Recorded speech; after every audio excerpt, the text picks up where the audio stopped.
Welcome to LBM Talks Social Media. I'm Sally Lacey, the social media manager for LBM Journal, and every other week I have conversations with lumber dealers from around the country about how they're using social media to grow their business. I hope you stick around, because it's time to get social.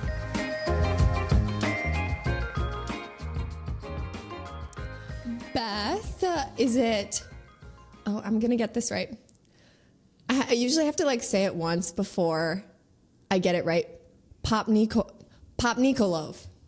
Hey, that was really good. You even had the cool, that was Yes. a really good Slavic ending. That was Beth, incredible.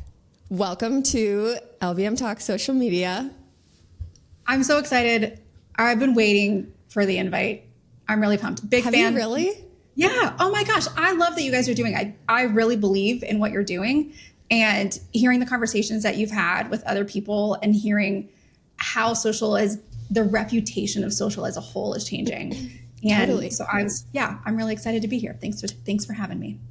Totally. And yeah, when I first started this, you were definitely one of the guests that popped into my mind first, because this will just be such a tangible episode, I feel with really just concrete things that people can do and strategies and all this stuff. So yes, good stuff. Would you like to introduce yourself and Venveo? Sure. So my name is Beth Popnikolov. I am the CEO of Venveo. Venveo is a digital marketing agency that specializes in building materials. So that means everyone we work with is either a manufacturer, dealer, distributor, retailer, reseller, installer. In some way, they interact with building materials. And we focus specifically in the digital space. And what that means is that basically anything that you do online, we can help with. And we really believe in alignment between marketing and sales, and making marketing that matters and matters for bottom line, which is why I'm excited about our conversation, because social is often put in the bucket of cute and patted on the head and feeling a little bit extra, and hearing the conversation change, knowing the impact and ROI that it can have. So I'm excited. Love. So let's get right into it. All right.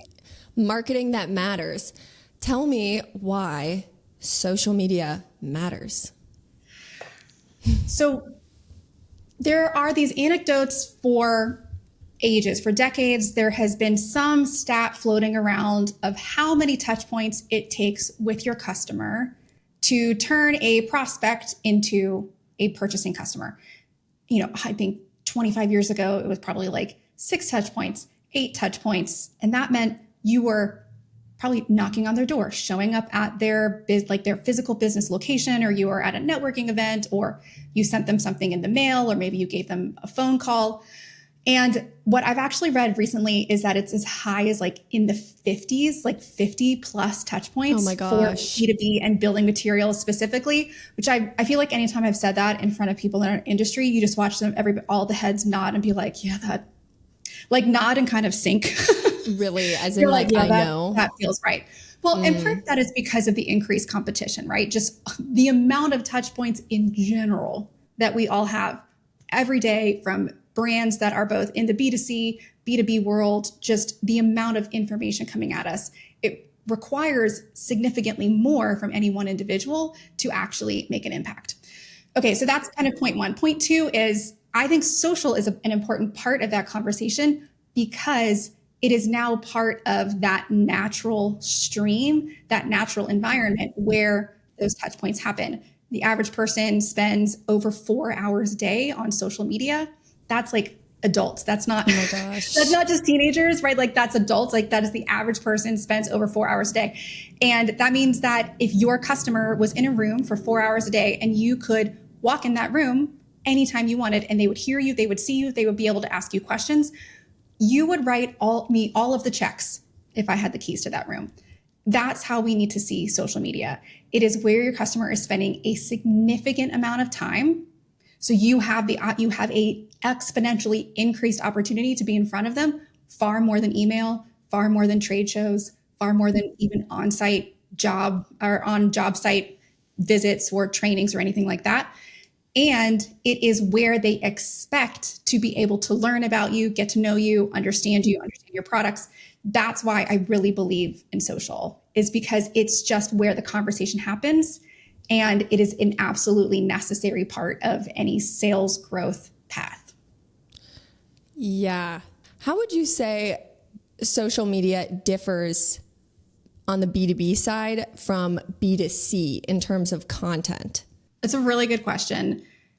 And it's actually becoming harder and harder to answer that question because the lines are more and more blurred between what works in B2B and what works in B2C.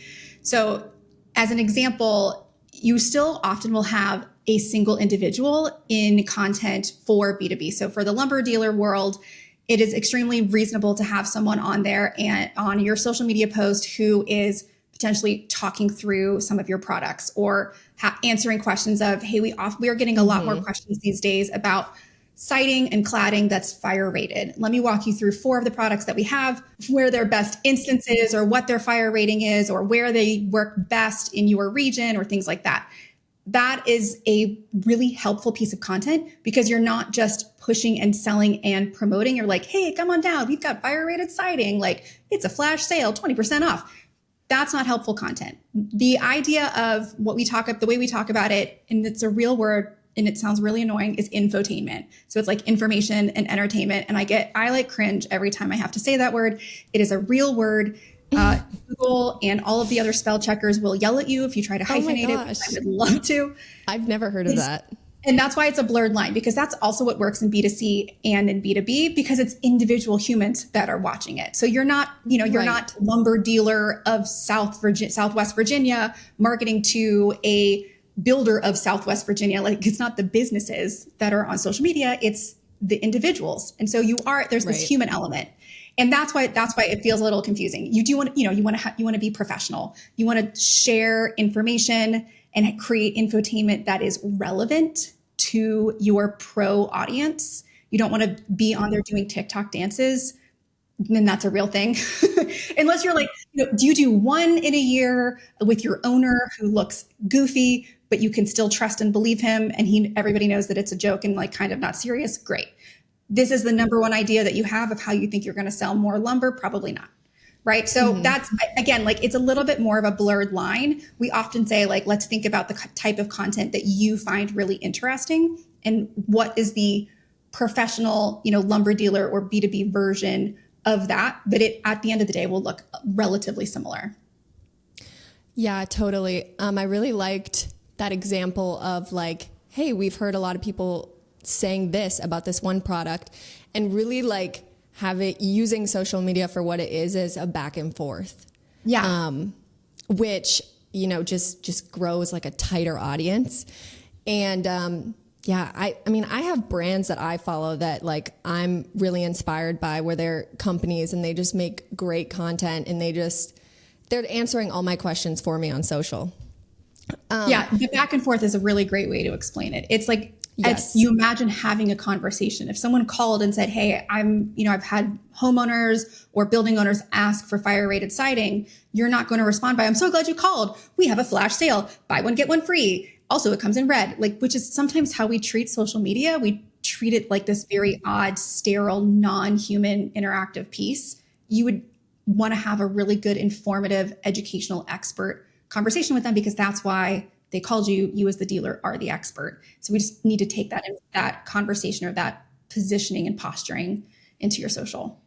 Yeah. And I think accepting that is sometimes what's going to allow these businesses to like break free from that really boxy professional kind of form of doing things. Because somebody asks you a question, you're going to respond by like being direct about it and coming on and maybe showing your face and all that kind of stuff. We'll talk maybe content formats, like what are some that you really recommend, or what like algorithmic that do really well? And also, what are some examples of maybe some pieces of content in our industry that you see doing well right now? And this can be on any platform. Yeah, that's a great question. So I think any platform is important because there's different types of content that will perform better or worse based on platform. So Facebook, believe it or not, is still pretty prevalent amongst contractors and pros. I will say that's depending on the demographics, because millennials in general, millennials are somewhere between like 29 to 43, something like that. I'm sure that that's not the exact right start and stop, but it's close. They are like, Instagram is our jam. So Facebook or Instagram, it's video, and it's short form video. So 90 seconds or less, maybe 2 minutes if you have got something just super compelling to say, but it's got to, you want to keep it tight. And the one of the parts that we've been preaching for a really long time related to that is it can be done on your phone, and it can be done in one shot. Like, we don't need to overthink it. It is, like that exact example of if you have products that you're walking through or something cool is happening and you want to shoot it, there's no need to overthink production and equipment and, post-production editing time and all of that. It's actually the more raw and authentic, the more it will perform. I have this really cool picture from the Builder Show this year that I'm dying to put up at some point, which is there's this film crew that's part of a construction team is there. They're at one of the booths, and the film crew, this guy, the cameraman, has a very, very expensive camera in his hand, but he's holding it by his side while he's shooting on his iPhone. Oh, interesting. And there's a time and a place, right? Like, yes. I was like, I'm like, they're going to post that right now. Like, maybe he did a live stream or did a story or something like that. But it was one of the most compelling images I've seen, because I was like, oh, and I even went up to him afterwards and I was like, listen, sometimes I say things a lot and I just want to make sure that I'm right. This is one of those things of like, your phone is perfectly acceptable. I was like, the shot of you holding this, I mean, it was like a 5-figure camera. These were not amateurs. It was a very nice camera. It was really pretty. Seeing him hold it and then shoot on the phone, it says everything in that moment. So short form video, don't overthink it. Do it in one shot. Just answer a question, FAQs, whatever. And then LinkedIn is really, it's going to be the copy. Now, LinkedIn, for most dealers, you're going to be speaking to the owner of a large builder or a large GC or something, a large GC firm, something like that. If you're really targeting contractors, LinkedIn is not for you. That's not where your customer is, or at least LinkedIn is not for you to reach your customers. It's long form content. It's here's a thing about how you do this thing better, or here's a case study and how we break it down. It's super detailed, super specific, very in the moment. It is not a low level of effort to write those content pieces. I actually think that Instagram and Facebook are way more approachable. YouTube is really big. Anything that you put on Facebook or Instagram from a short form standpoint could be pushed into YouTube Shorts. YouTube Shorts is 90 to 60 seconds though. I think it might even be only 60 seconds at this point. So you'd have to overlap there. Okay. I didn't realize that about YouTube. Okay. That was all really, really great. I also noticed, your new posts on YouTube or on LinkedIn. I have been loving your videos that you've been putting out. Thanks. And I've been seeing that a lot on my LinkedIn feed, is people, well, not even just on my feed, but people talking about video being pushed more and more and just being more popular on LinkedIn. And at first I was like, no, like this is not where video is supposed to be. Like, I don't want to go through a video feed on my LinkedIn. Have you gotten sucked into the short form videos on LinkedIn the app? No, I haven't. It is so frustrating. I'm like, this is not, I didn't come here to lose time. I came here to learn. And now it's 45 minutes later. Like, they know what they're doing. Yeah. So at first I was kind of like, no. But then when it's in my feed and it's people that I'm following, I'm more interested. And really the information that you put it out in the way you do is really just kind of captivating. So compliments to you. Yes, of course. I appreciate that. That's so really nice.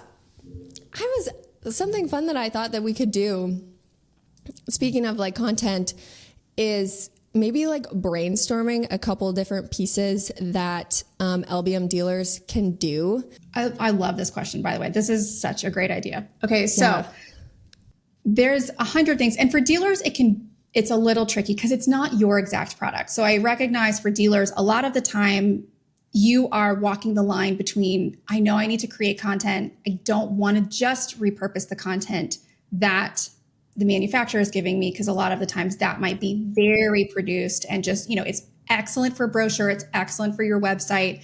It's what you need to literally sell it, kind of collateral to put in somebody's hand. not excellent for an Instagram post. It's just not going to perform as well. So I say all of that just to caveat, we understand the struggle. One of my favorite videos I've ever seen is it's from like 1999. It is it's from Advantac Flooring, and they have two gentlemen who are like in their 40s or 50s. Like these are not young nor extremely fit dudes. And they've got Advantac Flooring, and they have a competitor, and they've just set up between two cement blocks, and they're jumping on it. And the competitor's breaks and Advantac's doesn't. And again, these are like very average, potentially mildly above average dudes who are doing this. And it's like they're like the sales reps or something that are doing it. That video took them, I would imagine, let's say even with setup, 10 minutes. Let's say it was a half an hour. I mean, it might have been a half an hour. They had to come up with the idea and like get the blocks. I don't know. It is a 10-second video. It is one of the most impactful things I've ever seen, because you're like, I get it. You don't have to write a lot of really jazzy copy that you might worry about getting approved or not approved by a manufacturer. You could even have multiple subflooring products in your dealer, like in your dealer location. You're not saying the other ones that you have aren't good, right? You use one of the competitors that you don't stock. That would be the best idea. Don't pit people against each other, but you're showing, hey, do you need product? This is a product that we have. Look how great this product is, especially if it's a new product that you just started stocking, because stocking is a very expensive investment. If you are going to stock a product, that means you got to know that you're going to move that product. I think it is not overthinking it is the end result of what I'm saying. What is the quickest, most impactful, quick thing that could be captured really briefly of one of the main reasons that you would use something? And maybe if you can compare it to one of the competitors that wouldn't be able to meet the same standards, I think something like that is so doable with whoever you have in your location. You're not bringing anybody in, worrying about voiceovers or jazziness or dropping it from the top of a fire truck, right? Like this is very, very doable stuff, and gets the message across, and is like super captivating.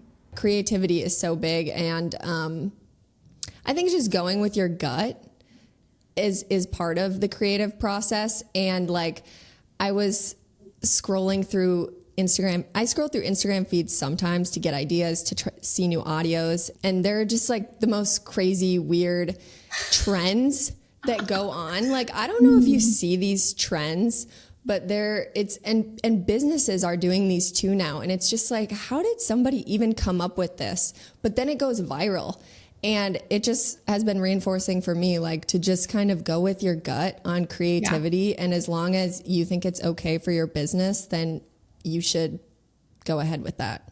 So I think that's really relevant. I would say one thing that I don't think dealers do enough is create content that their customers will just think is funny or like resonate with. Like there in every industry, like every profession, there's like meme culture that is now part of every profession. There are like, there's entire accounts on Facebook and Instagram dedicated to like marketing agency memes. And if you're not a marketing agency, don't look at them because it's dark, right? Yeah. But there's the same for like, there's contractors. There's an entire Facebook page that we used to manage that we grew the following by like, I don't know, 10, 20, 30,000 followers in an insanely short amount of time. This is because it was all around meme culture. It was all about, we would post funny memes about like, what it looks like when OSHA's not there and what it looks like when OSHA is there, and just different stuff that it's not funny to not talk, to be unsafe. It is really funny in the contractor world to just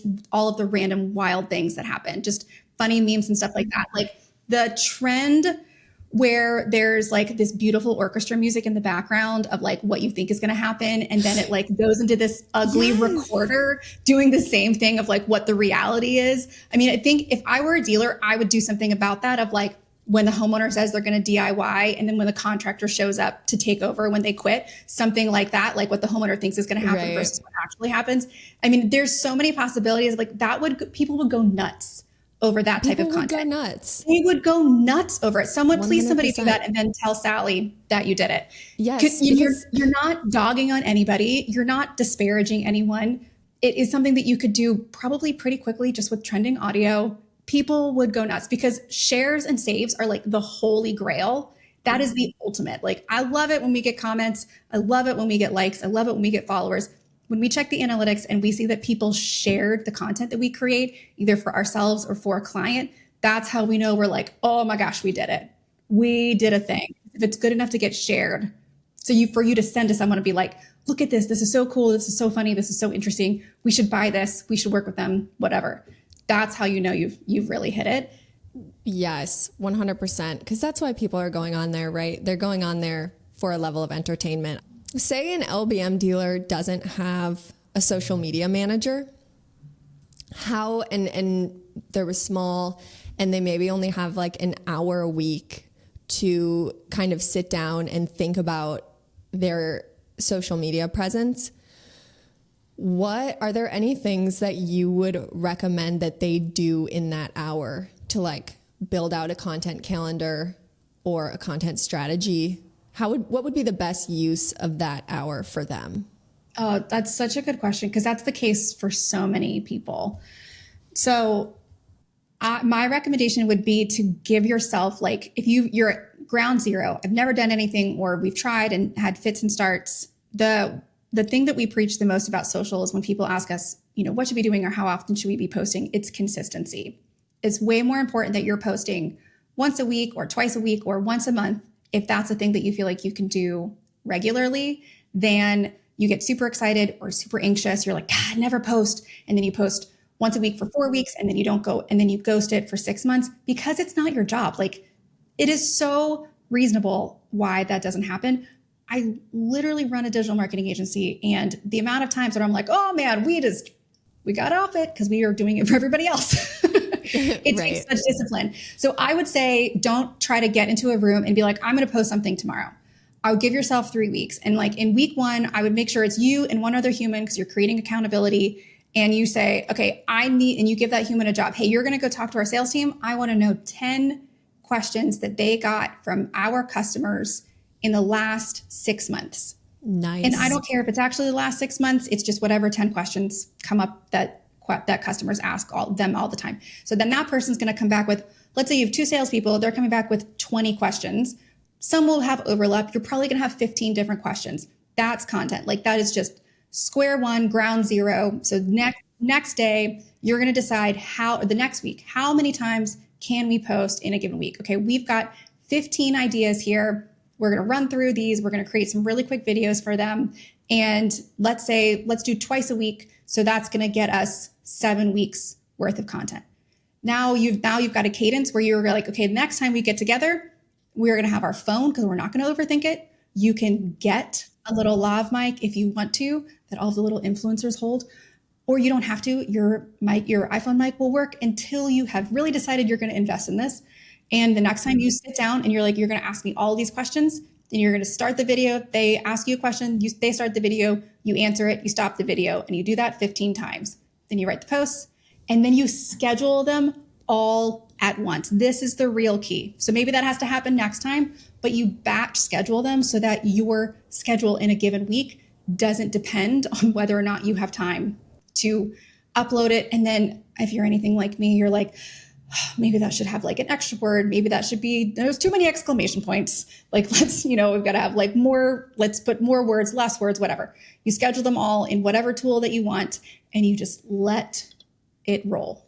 Mm-hmm.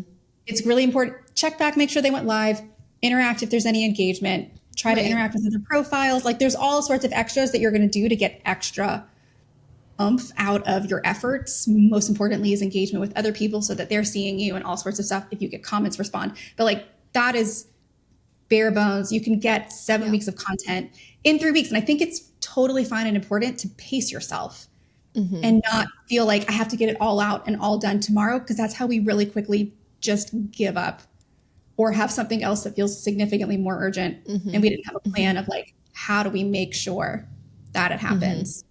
And then once you get ahead, it's a lot easier. So would you recommend that they have, well, there's a couple different ways that you can schedule content.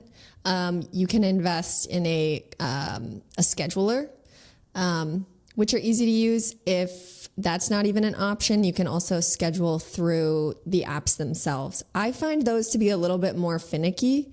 I agree. Just because it's not as like visually easy to look at and conceptualize, you know, when you have posts and stuff going on. But I love that because that's a great answer for just because those questions are like directly for your customers. Yes. Instead of it being like trying to reach more and more people, it's like, here's content for our foundation, the foundation of our business. So that's awesome. In terms of metrics, we don't want to get like super complicated with it. For people to kind of measure how they're doing on these social platforms, do you have like 1 to 2 things that they can look at and see if their content is even kind of performing well? And like, what do those metrics like mean, you know? Yeah. So if you're starting from ground zero, I would just say like, number 1 is give yourself time. It takes time to build a following, especially in our industry, because we're likely not going to do something that's going to go viral. We talk about that a lot with ourselves and with our clients of if we've created content that goes viral, 90% of the time, it means we are actually so interesting that we're not interesting enough for our customer. Doesn't mean we never want to go viral, but that's not the goal, right? Millions, even tens of thousands of views is not really the goal. What we want to do is create things that are adding value and creating loyalty, creating trust, and building relationships with our customers and with our future customers, period. We also see that actually posting regularly is a great recruiting tool for dealers because it's letting potential employees get to know you a little bit. So I say that because there might be anecdotal feedback that you're going to get that is going to come a little faster than, you know, you suddenly have thousands of followers or you're suddenly getting thousands of views or something like that. I would listen for the feedback because if you start posting regularly, your customers are going to see it. Your people are going to share it with their customers. You'll start to hear people when they come into your location, when they come into the store, they call you, they're going to mention it and say like, hey, I saw you guys did this. This is really cool. If that view, if that video that they saw got 10 views, but your customer came in and said, this is really cool, that's a pretty solid win. And I'm going very low level here, right? Like this is if you do nothing and you don't know what to do and you're just starting out. Let's say you have some level of social following and you've been doing it pretty consistently and you're trying to up your game or do a little bit more. I mentioned it before, but I honestly think it's the saves and the shares and the DMs are the number 1 thing that we are after. And it is a lot more difficult to get DMs and saves and shares than it is to get likes and comments. I'd also take a look at, I think impressions are an absolute vanity metric. Like I don't think that they're really something to hang your hat on. The one thing that it does tell you is, does Instagram or does LinkedIn think that other people are going to like it? That's the only way that I would really start to look at it. So sometimes we'll see our impressions on our content specifically will go way up or way down. And we'll spend a little time looking at that content saying, okay, did it go way up because it was too generally interesting? Sometimes you just post stuff and it's funny or anecdotal or, if it's got stats, like people love data and stuff like that. Or were we really in front of our audience because we were talking about something really specific? So that would tell us we know that we were hitting the right people. Mm-hmm. Does that all make sense? I mean, I could go on. I'm trying to hit like the highest of the notes. There's tons of different metrics. I love that beginning piece that you talked about, like people coming in and telling you that they think they're doing a good job. Saves and shares, I agree. I think that means that your content is like valuable. Mm-hmm. If people are sharing it, saving it, exactly. One that I'm kind of focusing on is engagement, not necessarily likes, but comments. That was kind of my goal for 2025 is to like create a tighter community and to like connect with our audience more through the content, which then means, them commenting and all that kind of stuff. So one kind of last thing that I wanted to touch on is LinkedIn profiles for individuals. You guys are pretty big on this, right? And I was wondering just how you see like individuals, salespeople's owners should be on LinkedIn and kind of how that ties into an overall company strategy for social media? 100 million trillion thousand %. Yes. Yes. Individuals should be on LinkedIn. Individual sales reps should be on LinkedIn and creating valuable thought leader content. You don't have to be the literal leader of your organization to create thought leader content. I actually was just on a panel at World of Modular talking specifically about building a following and growing sales through thought leadership on LinkedIn. Everyone on my panel was basically accidental thought leaders. And thought leader is like, that's kind of a weird word, right? Like nobody, if you have someone come to you and be like, I want to be a thought leader, you're like, ooh. You're like, what? Right? Nobody steps out of like, I'm going to be a thought leader. I'm going to do this. What actually happened is they started posting more content on social, or specifically LinkedIn, and started getting more business. Just period, just work completely organically. We've been working with individuals for a very long time, especially at the dealer level, actually, to do exactly that and see. I can't explain enough. I mean, I've got stats and case studies. The amount of ROI that you get from organic thought leader content, posting regularly. I mean, really regularly here, like 2, 3, 4, 5 times a week on LinkedIn. Thought leadership that tells your customer or tells your potential customer, I know what I'm talking about. I've got ideas. I've done this before. I'm going to be helpful. I'm going to be valuable. I'm going to add to your day. Not just look at my product. We're so great. Went to this job site. I'm at a trade show. That's not helpful, right? It's the like, hey, this is a common thing that we see people run into. Here's how we mitigated it recently. Or I just talked to a customer. They were really frustrated. I've seen this happen so many times lately. This is happening. How are different pieces of what's happening in the economy or geography or globally or environmentally, how is all of that happening and impacting your industry, and talking about that. We have seen more sales from thought leadership organic content on LinkedIn than we have from running LinkedIn ads, because you buy from people. So LinkedIn ads, 1000% believe in it. It is exponentially more successful when you are running it in tandem with someone who has an established profile. Because when you are finding and interacting with people on LinkedIn, the first thing that you do, if somebody tries to connect with you, you go to their profile, right? And you're like, are you going to try to book meetings for me? I don't know about you, Sally, but that is 42 million connections a week are like, would you like just to book more meetings for Venveo? I'm like, I don't, but thank you. Right. So like, are you just going to try to pitch me? Or you actually have something to add to help to further me in my career, or offer a genuine solution that I actually really need, or I'm just going to like learn something from you or build my network, whatever. I'm so bullish on this. I think it is absolutely exceptional. We as Venveo did more revenue from organic LinkedIn posts last year than we did from ads. And by that, I mean, we post regularly. I do, Zach, our founder, does. We have a couple of people across our organization that do regularly. And from people either in comments or cold DMs, they DM us saying, hey, I've been following you guys forever. I really love what you're doing. I would love to see if we could work together. I think you guys would help me. I mean, these are literal things that people say. That's not how most cold calls go, right? Like that tells you how impactful those social posts can be. If I had called that person and I was like, hey, I think we could help you. I think we could work together. We have done this a bunch of times. They're going to be like, why? Stop calling me. Like, no, you don't know me. Right. But because they saw me say something over and over and over again, we naturally and organically built trust. And so now we have clients who are brand new clients, which is typically one of the trickiest times when you're in a new client relationship. New customers are the same, where you're like really razzle dazzling and tap dancing to make sure they know you did a good job. We really are who you think we are. We really are going to do what you need. And we really do know what we're doing.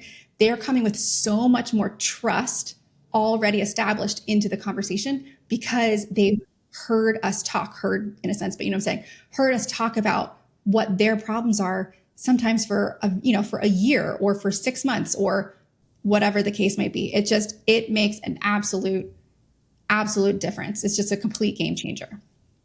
It goes back to those touch points. Exactly. People know that they can get information online. And so they want to you've said this in a webinar before, they want to do their own research beforehand. Yeah. So just putting that information out so that they can, do their own digging and I could see that opening up so many opportunities. Awesome. Thanks for touching on that, Beth. Kind of a fun question as we kind of wrap up.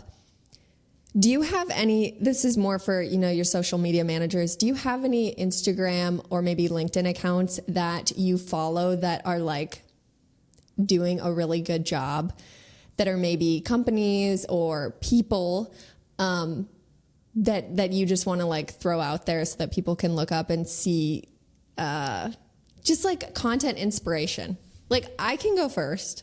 Okay, you go first. I'm interested. Okay, so on Instagram, there are two that I have in mind that I just love to see their content. The first one is Utah Transportation.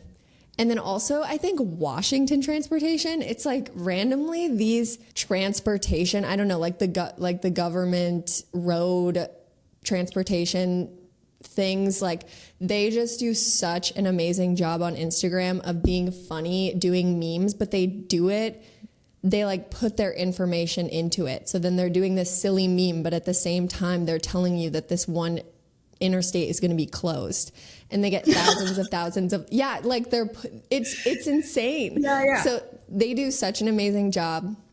So I'm going to shout those two out. I think it's WS Transportation, and then maybe Utah Transportation. And then one more is I see libraries pop up on my feed a lot. Oh, yeah. Libraries are having a moment with their content. They are. I think that maybe it's like Vancouver Library on Instagram, but they make these skits, and it's just like they're just doing such a good job. They made this skit from American Psycho where like they're showing cards, and it's like the voiceovers from American Psycho, and like they're showing each other their business cards, but they're doing like the different library cards. And it's just so good. So those are my two. And if you don't have any, we can segue, but I thought maybe you would. Okay, I've got a couple. Okay. This is also like, if you asked me what's the name of somebody, if I didn't have to tell you, I would be able to tell you. And then the fact that I have to tell you off the top of my head, I'm like, I don't know. No, totally. I get that. Okay. I wonder like non-industry related first, I wonder if the same people who run the Washington Department of Transportation account run the Yosemite National Park account, because it's the same. And it is always factual, because that's important, and so funny. So funny. And they had this post the other day where it was like 10 ways to be like a beaver. And then you swiped and it said, "Why did you swipe?" I was like, yeah, why did I swipe? But like their content is just really funny, because they're doing a really great job of, honestly, their focus is, hey, let me educate you on how to be a really responsible participant at our national parks, so that we're not littering, and we're not feeding wild animals, and we're not getting eaten by bears, and we're creating safety, and but also making it so that people who come behind you can have the same experience that you do. If that's what they said, you would be like, you would be like, why are you such a nerd? Like, don't be so boring. I'm going to go have a good time. The way that they do it, you're like, oh yeah, I want to do that. Like, it's just really cool. Okay. So that's non-industry. Fire Clay Tile is one of my absolute favorites from a manufacturer standpoint. So they are handmade ceramic tiles. They're based out of California. And why I really like them is because when you think about tile, most tile companies are going to just show like really beautiful bathrooms and kitchens, which frankly, that's who your target demographic is. That's what they want to see. When I say just, I mean like just show bathrooms that I would like pay a lot of money and, probably be willing to break some laws to have that bathroom. Fire Clay Tile, because it's handmade and they know that that is really their differentiator, they show their tile being made in the factory with someone hand painting and doing the paint flood into the individual tile pieces. And you get such an appreciation for the level of detail. And you're like, that's a human hand holding a paint bottle, squeezing paint onto a tile. This is not like just rubber stamp printed through a machine. It is done so beautifully, and their products are just to die for. They're absolutely to die for. Again, if they just said all the time, we're handmade, we're different, we do all of these things differently. You would be like, this is really boring, really Right. pretty. They show It's just it. not interesting. And to show a factory for handmade content, for a handmade product that is definitely more expensive than a non-handmade product that is still showing a really beautiful, beautiful room, I think is just, it is so, so cool and so interesting. The other one that I love is Fine Home Building. I talk about them a lot because I literally think their content is so good, it's annoying.